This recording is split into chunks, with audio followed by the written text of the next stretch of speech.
Kathua administration मुर्दाबाद।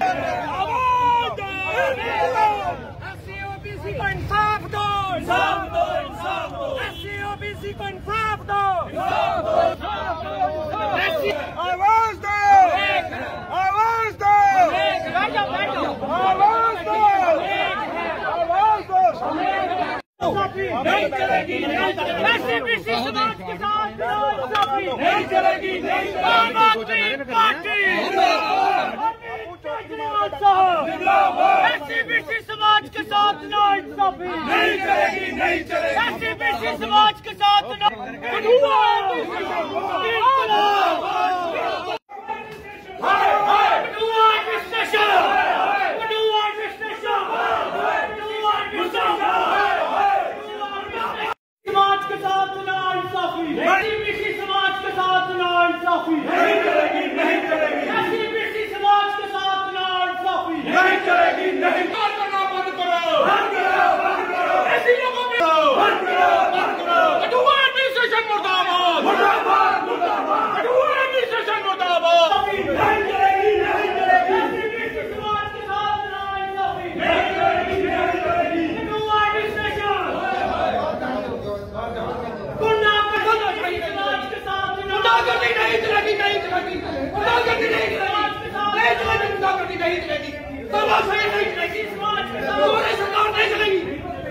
अत्याचार नहीं सहेंगे, नहीं सहेंगे।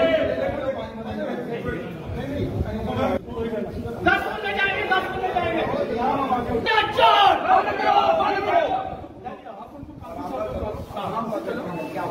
ब्यूरोक्रेसी का अत्याचार, कठुआ एडमिनिस्ट्रेशन, कठुआ एडमिनिस्ट्रेशन।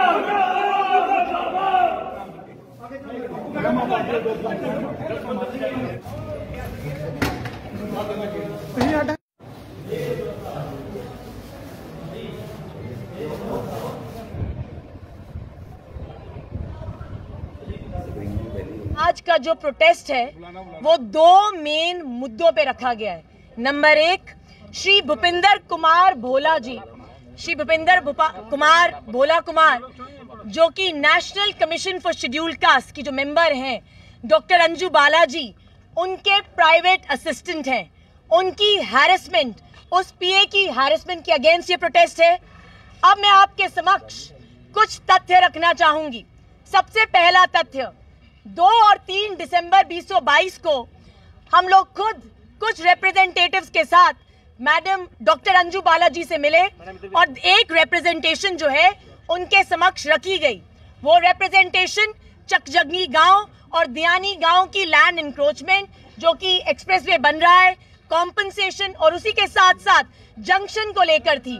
उसी के साथ मैंने मैडम को जब ये रिप्रेजेंटेशन सौंपी तो उन्होंने मुझे एक और आदमी जिसका नाम है बोधराज जी जिनका 21 साल का जो बेटा है उसने सुसाइड कमिट कर लिया था। मैडम चाहती थी, मैंने मैडम से रिक्वेस्ट किया कि मैम इस मसले में भी देखें आप। उन्होंने कहा आप एसएसपी से रिपोर्ट लें और जैसे ही रिपोर्ट मिल जाती है आप मुझे वो रिपोर्ट दिल्ली भेजें।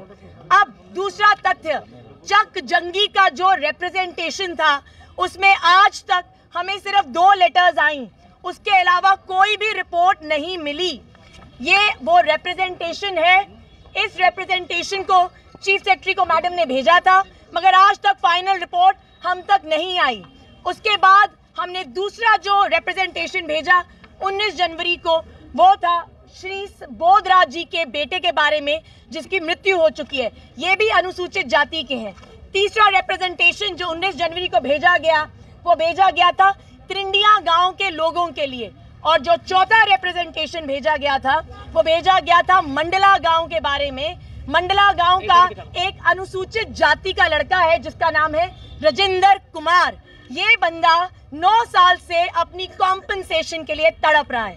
हमने 19 दिसंबर 2022 से लेके पूरे अप्रैल तक भोला कुमार जी को अत्यंत फोन करे, उनको व्हाट्सएप मैसेजेस करे, उनके लैंडलाइन पे कमीशन की ऑफिस में मेन दिल्ली में फोन करे, मगर किसी ने हमें जवाब नहीं दिया।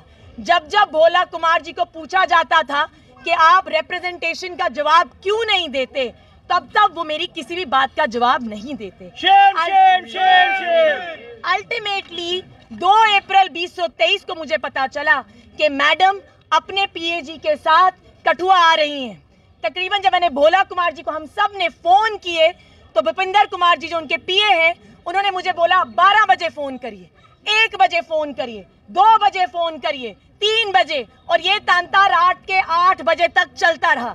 8 बजे जब मैंने उन पीए साहब को फोन किया और उनसे पूछा कि मुझे अपॉइंटमेंट क्यों नहीं मिलेगी, तब उन्होंने मुझे कहा कि मैं आपकी नौकरी नहीं करता और अल्टीमेटली आपको अपॉइंटमेंट नहीं मिलेगी।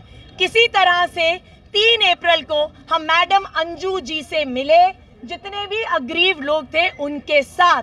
उस कमरे में डॉक्टर अंजू बालाजी बैठी थी, उनके साथ जो थे 2 उनके पीए बैठे थे, तहसीलदार कठुआ हेडक्वार्टर्स बैठी थी और साथ ही साथ में केएस अफसर, विशिष्ट अफसर जम्मू से बैठी थी मैडम सीमा जी। जब मैंने भोला मैडम के सामने बोला कि आप भोला कुमार जी से पूछिए कि रिप्रेजेंटेशन का जवाब वो क्यों नहीं देते हमें, तो भोला कुमार जी ने 3 तथ्य हमारे सामने रखे। पहला, वो कहते हैं एडवोकेट्स जो हैं वो एनसीएससी में रिप्रेजेंटेशन नहीं लिख सकते। दूसरा पॉइंट जो उन्होंने कहा, वो कहा कि मैं खुद अनुसूचित जाति की नहीं हूं, इसीलिए एनसीएससी में मैं खुद अपनी रिप्रेजेंटेशन नहीं लिख सकती। तीसरा, उन्होंने कहा आप सियासत करना चाहती हैं। मैंने बड़ी विनम्रता के साथ भोला कुमार जी को ये कहा कि आप हमें रिप्लाई भेज दीजिए, एक रिप्लाई दे दीजिए जिसमें स्पेसिफाई लिखा हो कि क्या मसला है। अल्टीमेटली ऐसा कुछ नहीं हुआ।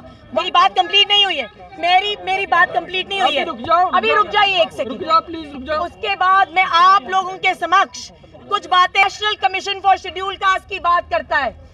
इस आर्टिकल में इसी के साथ एनसीएससी के रूल्स और एनसीएससी के स्टैट्यूट कहीं पे भी नहीं लिखा कि वकील दलील नहीं दे सकते।